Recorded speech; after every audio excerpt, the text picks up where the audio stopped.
കരയിൽ ജീവിക്കുന്ന ചെമ്മീനെക്കുറിച്ച് നിങ്ങൾ കേട്ടിട്ടുണ്ടോ?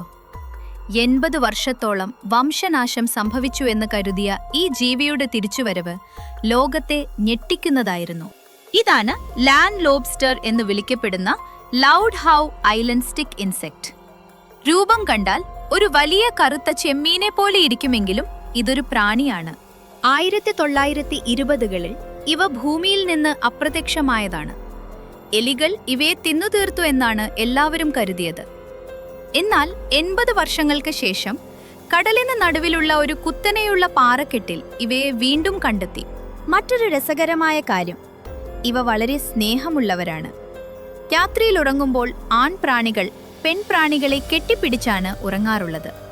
പ്രാണികളുടെ ലോകത്തെ ഈ റൊമാൻസ് നിങ്ങൾ ഇതിനു മുൻപ് കണ്ടിട്ടുണ്ടോ? വെറും 6 ഇഞ്ച് വലിപ്പമുള്ള ഈ കുഞ്ഞൻ ജീവി വംശനാശത്തെ തോൽപ്പിച്ച കഥ അത്ഭുതകരമല്ലേ? ഇതുപോലുള്ള വിചിത്രമായ കാര്യങ്ങൾ അറിയാൻ നമ്മുടെ ചാനൽ ഇപ്പോൾ തന്നെ സബ്സ്ക്രൈബ് ചെയ്യൂ.